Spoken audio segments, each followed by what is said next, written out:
Hello नमस्कार। मैं विजय जायसवाल लक्ष्य अकेडमी के चैनल में आपका स्वागत करता हूं। चलिए शुरू करते हैं कॉमन एरर पार्ट नंबर 5। पहला question, his new job necessitated his getting up at 6। चलिए देखते हैं इसमें एरर कहाँ हो सकता है। हिज न्यू जॉब सही है, इसमें तो कोई दिक्कत नहीं है। पास्ट का सेंटेंस है, सेकंड फॉर्म वर्ब का यूज़ किया है। हिज गेटिंग वर्ब की आईएनजी फॉर्म के पहले जब भी प्रोनाउन आता है तो नियम आपको पता होगा पॉजेसिव केस में होता है। किस केस में होता है? पॉजेसिव केस में। तो ये भी पॉइंट बिल्कुल सही है। अप एट 6 किसी फिक्स पॉइंट के साथ प्रीपोजिशन एट का प्रयोग करते हैं। देखो नियम बताने क्वेश्चन सॉल्व कराते कराते मैं नियम भी बताता रहता हूँ। तो आप चाहो, अगर आपको नहीं पता हो तो वीडियो को पॉज करके आप उस नियम को लिख भी सकते हो, ठीक है ना। कोई भी फिक्स पॉइंट आ रहा है 4 बजे, 5 बजे, 6 बजे, है ना, ठीक है, या कोई भी ऐसे फिक्स चीज़ आती है तो उसके लिए हम लोग जो है प्रीपोजिशन ऐट का प्रयोग करते हैं। तो इस पॉइंट ऑफ व्यू से भी ये सही है। इसीलिए सेंटेंस में क्या हो जाएगा आपका? B portion no error. तो पहले का आंसर क्या हो जाएगा? B, no error. दूसरे क्वेश्चन पे चलते हैं। The full moon appearing in the sky and its silvery light spreads across. तो आप देखोगे एंड के साथ दो वर्ब जुड़े हुए हैं, अपीयरिंग और स्प्रेड। अब ज़रा ये बताओ स्प्रेड किस फॉर्म में है? फर्स्ट फॉर्म में है, सेकंड फॉर्म में है कि थर्ड फॉर्म में है? तो आप देखोगे स्प्रेड के तीनों फॉर्म सेम होते हैं, स्प्रेड स्प्रेड स्प्रेड ही होता है ना। तो अगर ये वर्ब की फर्स्ट फॉर्म होती तो मून क्योंकि सिंगुलर है तो वो स्प्रेड्स लिखा होता, ठीक है ना। अपीयरिंग आपका जीरेंड में रखा हुआ है जो कि गलत है। अपीयरिंग होगा ही नहीं, वो क्या होगा आपका पास्ट। स्प्रेड आपका वर्ब की सेकंड फॉर्म है तो अपीयरिंग भी क्या होगा? वर्ब की सेकंड फॉर्म में ही होगा। अपीयरिंग नहीं होगा, क्या होगा वहाँ पे? अपीयर्ड होगा। The full moon appeared in the sky and its silvery light spread across. ठीक है, कोई दिक्कत किसी को? तो आंसर हो जाएगा अपीयरिंग की जगह पे अपीयर्ड होगा। तो सेकंड का होगा option number A, the full moon appeared. ठीक है, क्वेश्चन नंबर 3 पे चलते हैं। It is not good to breed over past failure. बड़ा ही अच्छा क्वेश्चन है, सेंस पे ये क्वेश्चन है आपका, ग्रामर पे नहीं है। तो ब्रीड का मतलब होता है जन्म देना। अब लाइन का ज़रा मतलब देखो क्या लिख रहा है। It is not good to breed over past, मतलब आप पास्ट में जो आपका फेल्योर है, जो आपकी असफलताएं हैं, उस पर रोने का, सोचने का कोई फ़ायदा नहीं होता है, अच्छी बात नहीं है। यहाँ कोई पैदा करने की बात नहीं हो रही है, यहाँ बात हो रही है सोचा विचार की, है ना। तो सोच और विचार के लिए ब्रीड ओवर नहीं होता है, ब्रॉड ओवर होता है। BROAD, ब्रॉड ओवर, ठीक है ना। तो आपका हो जाएगा सी पोर्शन में एरर। टू ब्रीड ओवर की जगह पे क्या हो जाएगा? टू ब्रॉड ओवर, ठीक है ना। Question number 4, being a very cold I could not go out for a morning walk. इस नियम के बारे में मैंने आपको पहले बताया था। ये बीइंग से रिलेटेड प्रेजेंट पार्टिसिपल क्वेश्चन है ये। इसमें आपको मैंने बताया था आप पहले सब्जेक्ट चेक किया करो। देखो एक सेंटेंस है बीइंग अ वेरी कोल्ड, ठीक है, और दूसरा सेंटेंस है आई कुड नॉट गो। तो आप ज़रा ये देखो सेकंड सेंटेंस और फर्स्ट सेंटेंस का सब्जेक्ट सेम है कि नहीं। तो सेकंड का सब्जेक्ट आई और फर्स्ट का क्या होगा? Being a very cold. Day के लिए आया होगा, जाहिर सी बात है। तो डे के लिए क्या लगेगा वहाँ पे? सब्जेक्ट इट लगेगा। तो पहले सेंटेंस का सब्जेक्ट इट है और दूसरे सेंटेंस का सब्जेक्ट आई है।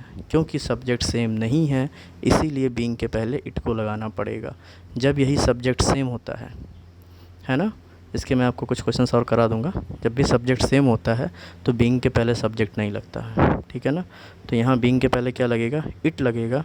पहले पोर्शन में एरर है, सही सेंटेंस होगा it being a very cold I could not go out for a morning walk, ठीक है। तो ये चौथा क्वेश्चन हो गया, आंसर हो गया चौथा का पहला। क्वेश्चन नंबर 5 पे चलते हैं। एवरीबडी इंडेफिनिट प्रोनाउन है। वांट्स आपका उस अनुसार बिल्कुल सही है, सिंगुलर होता है, कल ही बताया था मैंने। इंडेफिनिट प्रोनाउन के साथ वर्ब कैसा होता है? सिंगुलर। ये पॉइंट बिल्कुल सही है। To enjoy habitual peace in mind. Peace in mind नहीं, पीस ऑफ माइंड होता है, प्रीपोजिशनल एरर है। पीस इन माइंड नहीं होगा, क्या होगा आपका? Peace of mind. To enjoy habitual peace of mind. तो किस पोर्शन में एरर होगा? 5 में ए पोर्शन में एरर होगा, habitual peace of mind. Question number 6, it is not advisable to take heavy luggages while on travelling these days. तो बड़ा ही simple सा एरर है, नाउन का आपका पढ़ा होगा आपने।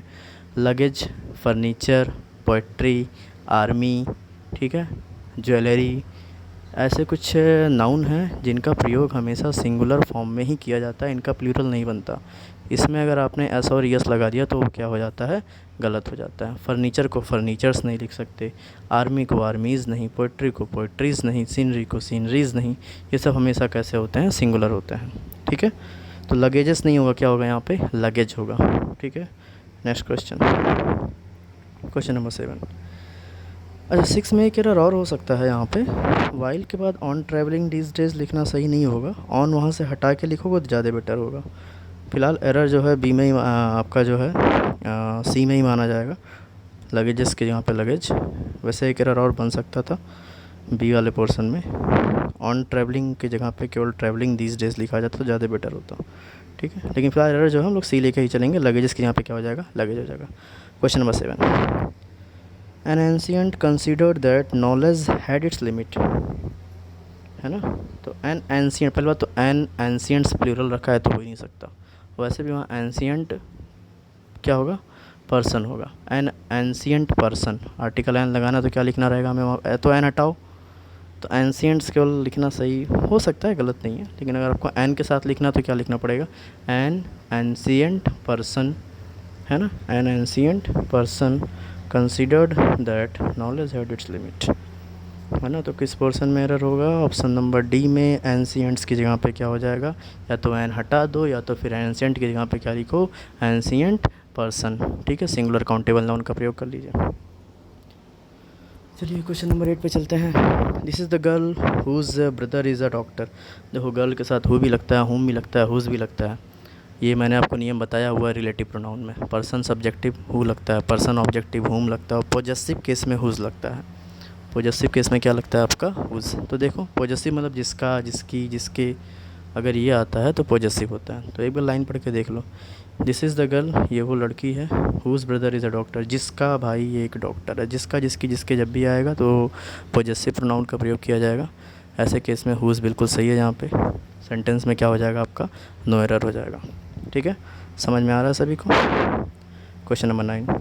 ही was conferred to his bed by illness. पहले तो कन्फर की मीनिंग मालूम होनी चाहिए आपको। कन्फर का मतलब होता है सम्मानित करना। अब बताओ अगर वो बीमार है तो आप उसको बेड सम्मानित करोगे, ऐसा होगा क्या सेंस। तो आप समझ गए सेंस का एरर है, कन्फर्ड वहाँ पे नहीं होगा। अब बताओ हो क्या सकता है।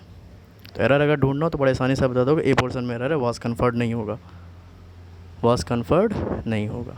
और एरर होगा क्या, सोचो। अगर कोई बीमार रहता है तो अपने बेड तक ही सीमित रह जाता है, अपने बेड तक ही सीमित। जैसे आज कोरोना चल रहा है तो हम लोग अपने घर तक सीमित हैं, तो वैसे वो इलनेस बनाते हैं अपने बेड तक सीमित। और सीमित के लिए जो वर्ड होता है कन्फाइंड, CONFINED। ठीक है ना, समझ में आ रहा है सबको। तो ही वॉज कन्फाइंड लिख लो, ज़्यादा बेटर होगा वहाँ पे। He was confined to his bed by illness, he was confined to his bed by illness. चलिए आज का अंतिम क्वेश्चन। अच्छा ये वोकैब जैसे कन्फर, कन्फाइन, ऐसे कुछ वोकैब्स मैं आपको कराऊंगा, थोड़ा सा ग्रामर हो जाए, फिर वोकैब्स पे भी मैं आपको ले चलूँगा। अब ये कॉमन एरर के बाद मैं सोच रहा हूँ थोड़े से मैं फिलअप या क्लोज टेस्ट करा दूँ आपको। ठीक है, फिर इम्प्रूवमेंट, कॉमन एरर और भी क्वेश्चंस मैं कराऊंगा। अब ये लगातार चलना, हज़ारों क्वेश्चन मैं आपको यहीं यूट्यूब पे ही करा दूंगा, फ्री ऑफ कास्ट, कुछ नहीं है, आपको खर्चा लगेगा। ठीक है, हज़ारों क्वेश्चन मैं आपको प्रैक्टिस करा दूंगा, कोई किताब नहीं लेनी पड़ेगी आपको, है ना। बस लगातार ये वीडियोस देखते रहिए, 10-15 मिनट का वीडियो रहता है, सभी लोग देखते रहिए, शेयर करते रहिए, सब्सक्राइब करते रहिए ज़रूर। Question number 10। Thoughts about the slaughtered children is uppermost on my mind. Slaughtered मतलब होता है जो बच्चों को मार दिया जाता है या मारा जाता है ना। तो स्लाफ्टर मतलब पशुवध भी होता है, लेकिन यहाँ बच्चों को मारने के सेंस में है। तो उसके दिमाग में हमेशा ये बात क्या होती है, सर्वप्रथम रहती है, अपरमोस्ट रहती है। तो थॉट्स अबाउट नहीं होगा, थॉट्स ऑफ द, ये गलती हो जाती है आप लोगों से, बड़ा ही माइन्यूट एरर था। Thoughts about the slaughtered children नहीं होगा, यहाँ पे होगा thoughts of the slaughtered children. तो एरर होगा आपका चौथे पोर्शन में, अबाउट की जगह पे क्या होगा, ऑफ होगा। ठीक है, चलो ये आज के लिए 10 एरर थे। कल फिलअप या क्लोज टेस्ट देखता हूँ, कुछ ना कुछ आपको प्रोवाइड करूँगा मैं, उस पर चर्चा करेंगे। लगे रहिए सभी लोग, बढ़िया से मेहनत करिए खूब अच्छे से। मैं रीजनिंग की भी वीडियो प्रोवाइड कर रहा हूँ, जल्दी ही आपको मैथ्स की भी वीडियो प्रोवाइड की जाएगी। मैंने और भी टीचर्स से बात किया है, साइंस वगैरह की भी वीडियो आपको प्रोवाइड की जाएगी। तो सभी लोग लगे रहिए, अच्छे से मेहनत करिए, चैनल को सब्सक्राइब करिए, शेयर करिए और लग जाइए। ठीक है। बेस्ट ऑफ लक, अच्छे से सभी लोग मेहनत करो। Good night, take care, sweet dreams.